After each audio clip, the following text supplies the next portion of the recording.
Good morning dear students. आज का हमारा टॉपिक है हिंदी की पाठ्य पुस्तक आरोह का चैप्टर नंबर 5 घर की याद, जिसके कवि है भवानी प्रसाद मिश्र।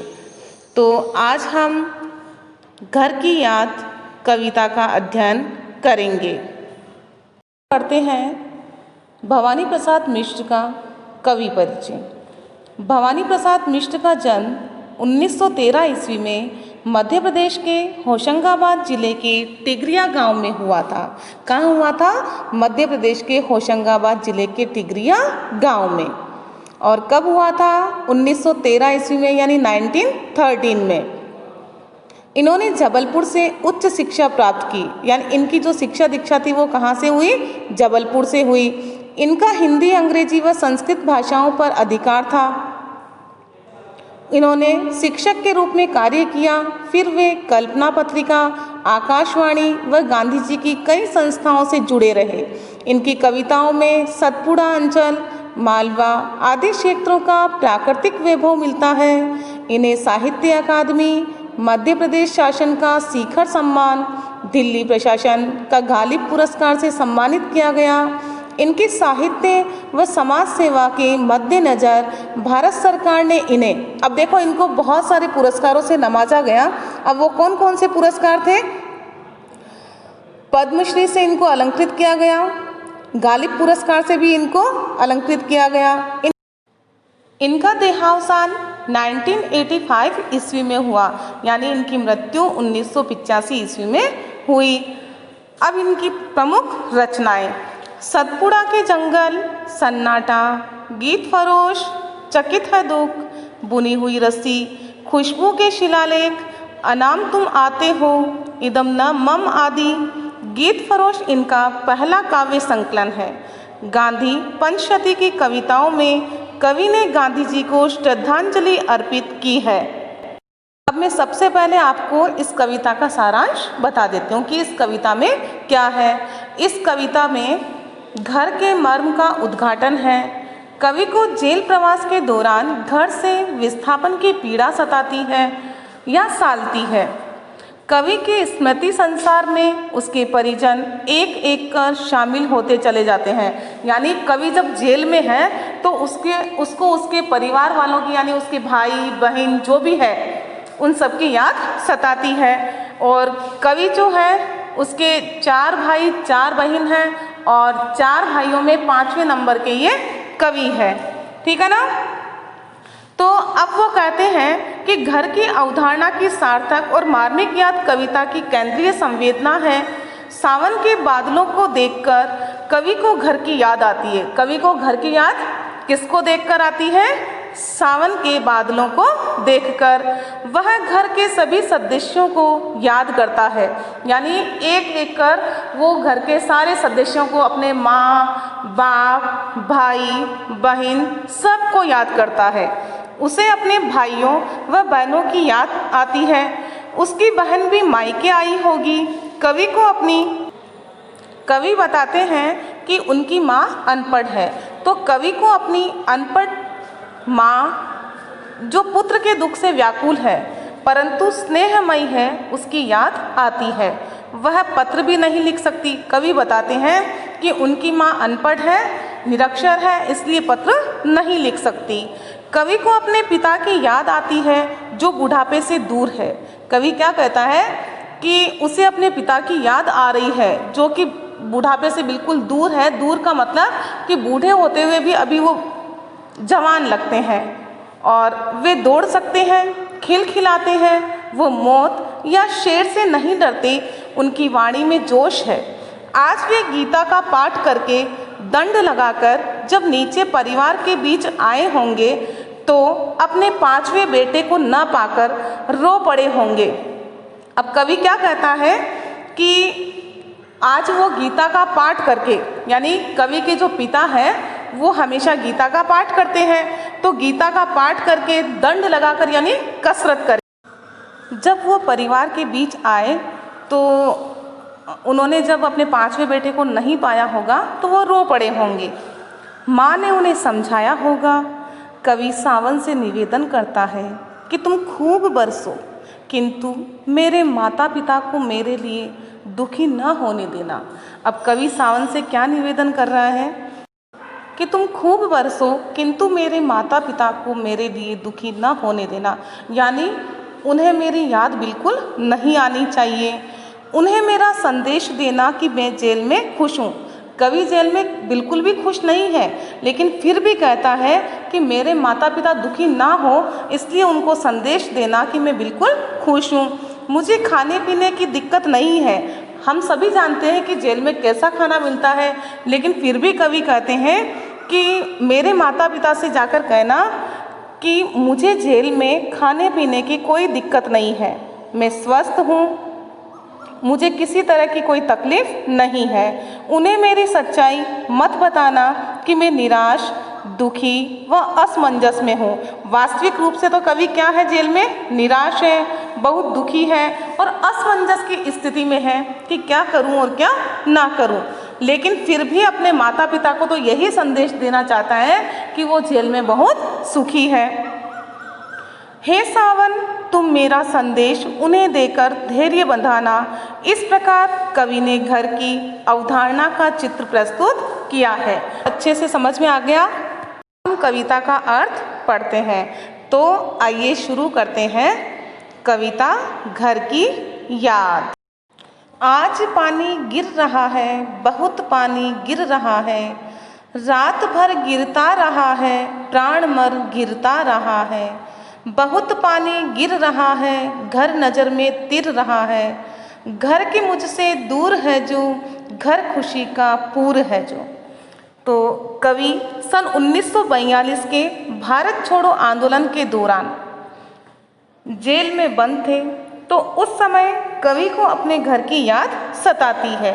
और जब उनको अपने घर की याद सताती है तो वो घर को याद करते हुए क्या कहते हैं कि बाहर वर्षा हो रही है। देखो, बहुत पानी गिर रहा है, यानी बाहर बहुत वर्षा हो रही है, रात भर गिरता रहा है, और रात भर जोरों की बारिश हुई, पानी गिरता रहा, प्राण मन गिरता रहा है, बहुत पानी गिर रहा है, घर नज़र में तिर रहा है। कवि क्या कहता है कि बादलों से पूरी रात पानी बरसता रहा है, और इधर कवि के मन में घर के लोगों की यादों के बादल घिर आए हैं। बाहर बहुत तेज वर्षा हो रही है और कवि की दृष्टि में उसका घर तैर रहा है।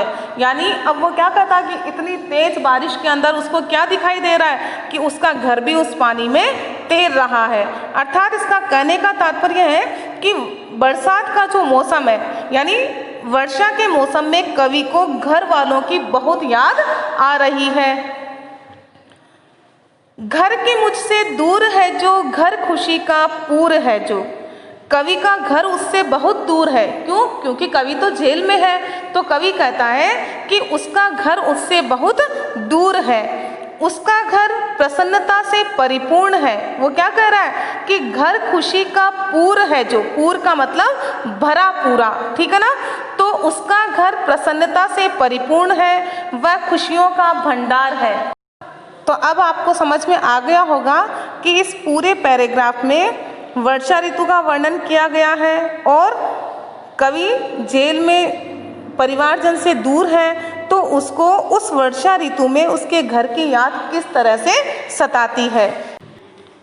और माँ बिन पढ़ी मेरी, दुख में वह गढ़ी मेरी, माँ की जिसकी गोद में सिर रख लिया तो दुख नहीं फिर, माँ की जिसकी स्नेह धारा का यहाँ तक भी पसारा, उसे लिखना नहीं आता जो कि उसका पत्र पाता।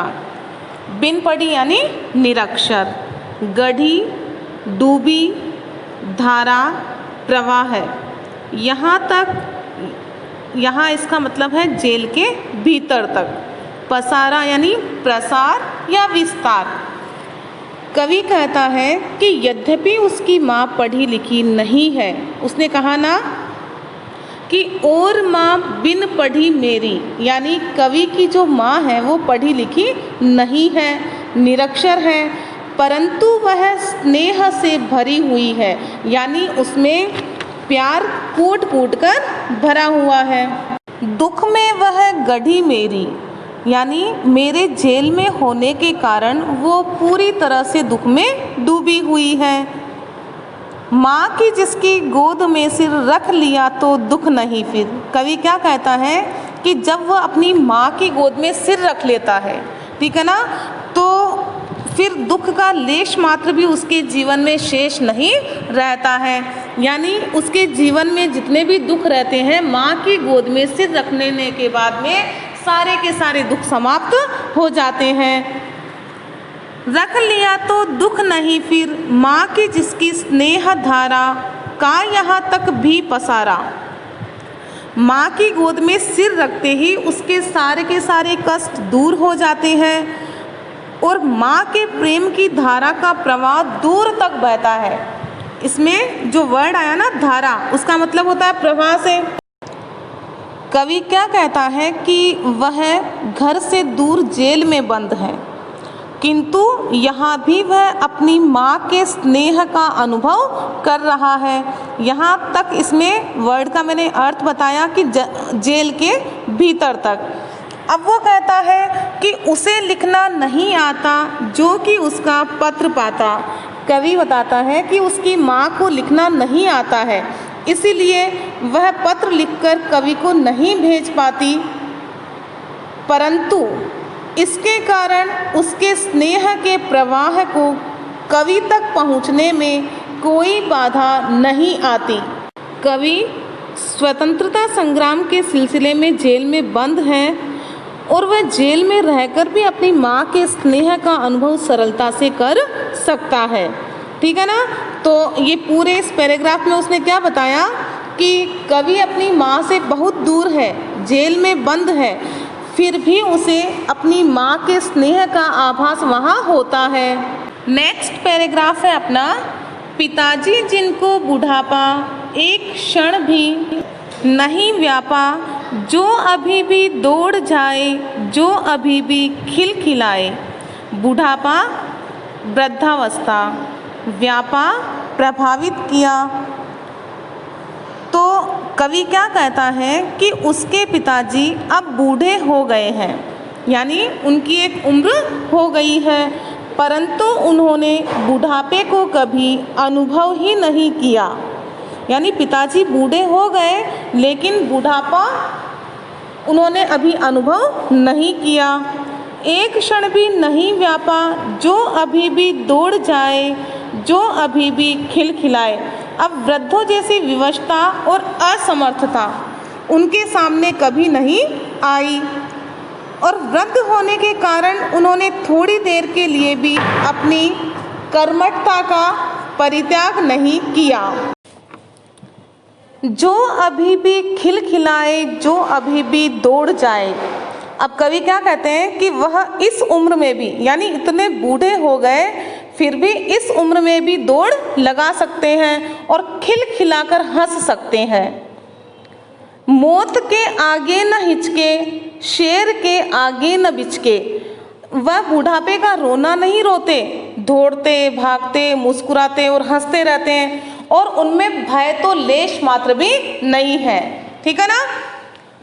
शेर के आगे न बिचके, सामने मृत्यु आने पर भी वह डरते नहीं है। अब जैसे किसी के सामने उसको लगता है कि मौत है तो वो डर जाता है ना। लेकिन यहाँ तो कवि अपने पिताजी की निडरता का एहसास जताते हुए कहते हैं कि वह शेर भी अगर सामने आ जाए तो नहीं डरते, उनके सामने भी खड़े, उसके सामने भी खड़े हो जाते हैं। बोल में बादल गरजता, काम में झंझा लरजता। उनके कदम कभी पीछे हटते नहीं और उनकी बोली में कड़कड़ी है अभी भी, ठीक है ना। और झंझा का मतलब यहाँ पे किससे है? आंधी तूफान से। उनके कार्यों में बोल में बादल गरजता, तो इसने क्या बताया कि जब वो बोलते हैं तो उनकी बोली में कड़काई रहती है। क्या रहती है? एक अकड़ रहती है, कड़काई रहती है। अब भी वे काम से पीछे नहीं हटते और उनके कार्यों में, काम में झंझा लरजता, लरजता का मतलब लहराता है, यानी उनके कार्यों में आंधी तूफान जैसी तेजी होती है। तो अब देखो इस पूरे पैराग्राफ में कवि ये बताना चाहता है कि उसके जो पिताजी हैं वो अत्यंत ही साहसी हैं और मृत्यु का सामना होने पर भी उनके मन में कोई हिचक या भय नहीं रहता, ठीक है ना। यानी साहस और पराक्रम के साथ वो किसी काम को करने के लिए आगे बढ़ते हैं। और दूसरी बात उसने बताई कि पिताजी इतने बूढ़े हो गए, इतने वृद्ध हो गए, तो वृद्धों की बोली जो होती है वो मंद हो जाती है, पर वह अभी भी जोर से बोलते हैं। वृद्ध जोर से नहीं बोल पाते हैं, पर उसके पिताजी अभी भी जोर से बोलते हैं। उनकी बोली में बुढ़ापे की दुर्बलता का कोई लक्षण दिखाई नहीं देता। वह अभी भी आंधी के समान तीव्र गति से काम करते हैं। अब हम नेक्स्ट पैराग्राफ पढ़ते हैं। आज गीता पाठ करके दंड 260 करके खूब मुगदर हिला लेकर मूठ उनकी मिला लेकर। गीता आप सभी जानते हो, श्रीमद् भागवत गीता ये जो धार्मिक ग्रंथ है, ठीक है ना। और दंड का मतलब यहाँ कसरत से है, मुगदर का मतलब कसरत करने का एक उपकरण है, और मूठ का मतलब है मुगदर का हत्ता, यानी जो कसरत करने का उपकरण है उसका हत्ता, ठीक है। तो अब कवि यहाँ पर घर से दूर है और जेल में उसको उसके परिवार की यानी घर की याद सता रही है, और जब उसको उसके घर का स्मरण आता है तब वो क्या कहता है कि आज गीता पाठ करके दंड 260 करके खूब मुगदर हिला लेकर मूठ उनकी मिला लेकर। कवि को स्मरण आ रहा है कि उसके पिता धार्मिक ग्रंथ गीता को रोजाना पढ़ते हैं और उसको पढ़ने के बाद क्या करते हैं, व्यायाम करते हैं, यानी कसरत करते हैं, ठीक है। खूब मुगदर हिला लेकर मूठ उनकी मिला लेकर। अब वो क्या करते हैं, गीता पाठ के बाद उन 260 दंड करते हैं। उन्होंने मुगदर को हाथों से उठाकर खूब घुमाया होगा, यानी अभी आपको मैंने बताया था कि मूठ मतलब मुगदर का हत्ता, तो उसको वो हाथों से उठाकर और खूब घुमाते हैं और उसकी मूठ पकड़कर उसको मिलाया होगा। जबकि नीचे आए होंगे नैन जल से छाए होंगे, हाय पानी गिर रहा है घर नज़र में तिर रहा है। व्यायाम करने के बाद वह छत से उतरकर नीचे आए होंगे। ये केवल कवि सोच रहा है, उसको ऐसा याद आ रहा है, ठीक है ना, कि उसके पिताजी पहले गीता पाठ करते हैं और उसके बाद वो दंड करते हैं यानी कसरत करते हैं, और व्यायाम करने के बाद ही छत से नीचे उतरकर आते हैं। और जब वो छत से नीचे उतरकर आए होंगे तब उनको अपने छोटे बेटे यानी कवि की याद आई होगी, और उसकी जब याद आई तो उसको याद करके उनके नेत्रों में आंसू भर गए होंगे। हाय पानी गिर रहा है घर नज़र में तिर रहा है, और कवि को ये सोचकर बहुत ही दुख हो रहा है। और इधर जेल की बैरक के बाहर पानी बरस रहा है, क्योंकि अपन ने शुरुआत जब की थी कविता की तो हमने पढ़ा था कि बरसात का मौसम है यानी बारिश हो रही है, और उस बारिश में ही कवि ये सब कुछ सोच रहा है। कवि की नज़रों में उसके घर तथा परिजन तैर रहे हैं, यानी उसकी नज़रों के आगे वो बार बार घूम रहे हैं। कवि यही बताना चाहता है। भाई चार बहिने, बुझा भाई प्यार बहिने, खेलते या खड़े होंगे नज़र उनको पड़े होंगे। भुजा का मतलब बाह या सहारा, नज़र निगाह या दृष्टि, व्यापा यानी प्रभाव पड़ना, ठीक है। तो कवि क्या कहता है कि घर पर उसके 4 भाई है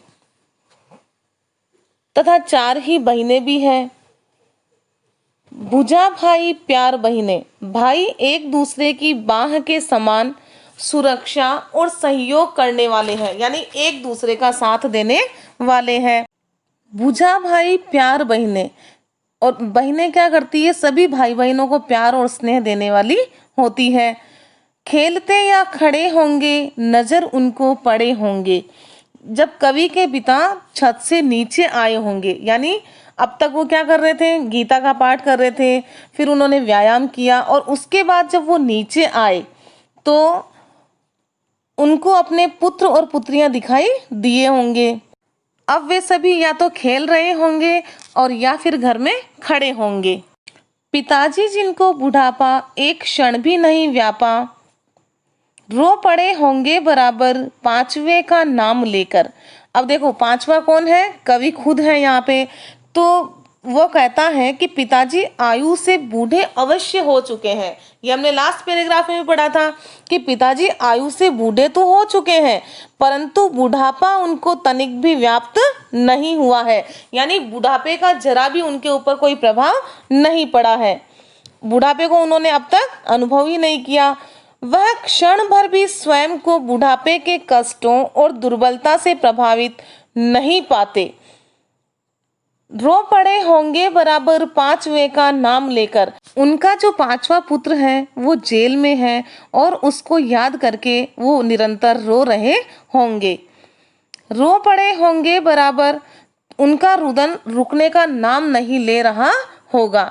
तो इस पूरे पैराग्राफ में कवि ने क्या बताया कि पांचवे पुत्र को याद करके उनके की क्या हालत हो रही होगी। पांचवा मैं हूँ अभागा, जिसे सोने पर सुहागा, पिताजी कहते रहे हैं, प्यार में बहते रहे हैं। अभागा यानी भाग्यहीन, सोने पर सुहागा दूसरों से श्रेष्ठ, बहते रहे हैं प्यार का भाव प्रवण व्यवहार करते रहे हैं। कवि क्या कहता है कि उसके 4 भाई हैं। हमने क्या पढ़ा कि कवि के 4 भाई हैं और 4 बहनें हैं और वे सारे के सारे घर पर ही रहते हैं। और कवि अपने पिताजी का 5वां बेटा है और घर से दूर है, यानी वो जेल में है। 5वां मैं हूँ अभागा, तो कवि यहाँ अपने आप को क्या मान रहे हैं, अभागे मान रहे हैं, यानी भाग्यहीन मान रहे हैं। जिसे सोने पर सुहागा, पिताजी कहते रहे हैं, प्यार में बहते रहे हैं। घर से दूर होने के कारण पिता के मन में उसके प्रति और अधिक प्रेम उमड़ रहा होगा। पिताजी अपने अन्य पुत्रों से श्रेष्ठतर कहकर उसे सोने पर सुहागा बताते रहे हैं। सुहागा का मतलब यहाँ पर श्रेष्ठतर से है, ठीक है ना। प्यार में बहते रहे हैं, यद्यपि वह भाग्यहीन उनके निकट नहीं है। कवि अपने आप को भाग्यहीन बताता है और वो भाग्यहीन कहता है कि मैं उनके पास में नहीं हूँ। आज उनके स्वर्ण बेटे लगे होंगे उन्हें हेटे, क्योंकि मैं उन पर सुहागा बंधा बैठा हूँ अभागा। सुहागा यानी श्रेष्ठतर, बंधा बैठा यानी जेल में बंद, और हेटे का मतलब है घटिया। घर से दूर होने के कारण कवि को अपने पिता का बढ़ा हुआ प्रेम अनायास ही प्राप्त हो गया होगा। अब कवि कह रहा है कि मैं उनसे दूर हूं तो इसीलिए मेरे पिता का प्यार मेरे लिए अनायास ही बढ़ गया होगा, ठीक है ना। और वो उस प्यार को यानी उस प्रेम को वो अनायास ही प्राप्त कर लेगा। कवि कहता है कि आज उनके जो स्वर्ण बेटे हैं, यानी उनको सोने के समान मूल्यवान लगने वाले जो बेटे हैं, आज उन्हें वो घटिया लग रहे होंगे। और वो भी किस कारण, क्योंकि मैं जेल में हूँ और उनसे दूर हूँ, तो इसीलिए वो प्रेम के वशीभूत होकर ही वो ऐसा कहते रहे हैं। यानी कवि का मानना है कि कवि जेल में बंद है, पिताजी से दूर है, तो पिताजी का जो बढ़ा हुआ प्रेम है उसे अनायास ही प्राप्त हो गया। उनको वो चारों पुत्र घटिया किस्म के प्रतीत हुए होंगे और ये सब उनके प्रेम के कारण ही संभव हुआ है। फिर भी कवि मानता है कि वो भाग्यहीन है, तभी तो आज वो अपने पिताजी से इतना दूर जेल में बंद है। Next paragraph. और माँ ने कहा होगा, दुख कितना बहा होगा, आँख में किस लिए पानी, वहाँ अच्छा है भवानी, वह तुम्हारी मन समझकर और अपनापन समझकर। गया है सो ठीक ही है, यह तुम्हारी लीक ही है। पाँव जो पीछे हटाता, कोख को मेरी लजाता। इस तरह हो न कच्चे, रो पड़ेंगे और बच्चे। बहा होगा यानी मन का दुख आंसू बनकर बहना। पानी, जल या आंसू, वहाँ यानी जेल में। भवानी यहाँ पर कवि का नाम है, तो भवानी उन्हीं के लिए आया है। मन यानी इच्छा और लीक का मतलब परंपरा या रीति। और माँ ने कहा होगा, दुख कितना बहा होगा। आंख में किस लिए पानी, वहाँ अच्छा है भवानी। कवि सोचता है कि घर पर रोते हुए पिताजी को माँ ने सांत्वना देते हुए कहा होगा कि आपकी आंखों में आंसू क्यों भर आए हैं। यानी जब उनके पिताजी उनको याद करके रो रहे होंगे तो उनकी माँ सांत्वना देते हुए कह रही होंगी कि आपकी आंखों में आंसू क्यों भर आए हैं। आप अपने पुत्र भवानी की कुशलता के प्रति चिंतित हैं। यानी आपको लग रहा होगा कि वो जेल में कितना दुखी है। आंख में किस लिए पानी, वहाँ अच्छा है भवानी। यानी उसकी माँ ने उनको सांत्वना देते हुए कहा कि जेल में भवानी बहुत अच्छे से है।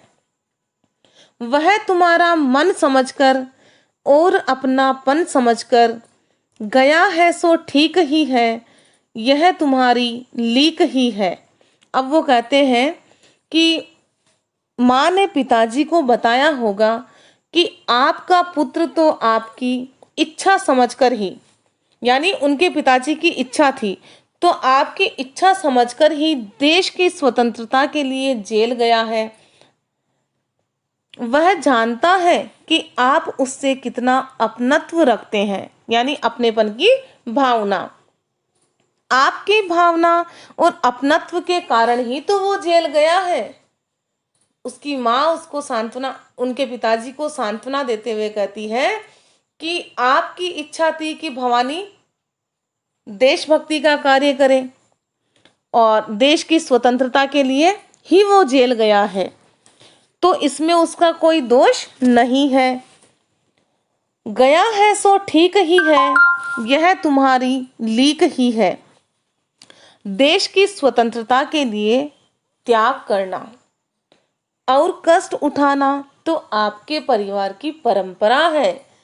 भवानी की माँ ने उनके पिताजी से क्या कहा कि देश की स्वतंत्रता के लिए मर मिटना, त्याग करना, कष्ट उठाना, ये सब तो आपके परिवार की शुरू से ही परंपरा रही है। तो बताओ इसमें भवानी का क्या दोष है। ये तो इसी परंपरा का निर्वाह किया है, क्योंकि भवानी ने क्या देखा था कि भारत पराधीन और विदेशी अंग्रेजों के अधीन था। जब हमने ये कविता स्टार्ट की थी तब भी हमने पढ़ा था कि कवि जो है वो 1942 का जो भारत छोड़ो आंदोलन था उसी के दौरान जेल में बंद था। तो आपको अच्छे से समझ में आ गया होगा कि इस पूरे पैराग्राफ में भवानी की माँ भवानी के पिताजी को समझा रही है कि आप इतने चिंतित क्यों हो। अपनी परिवार की परंपरा को निभाने के लिए ही तो भवानी जेल गया है।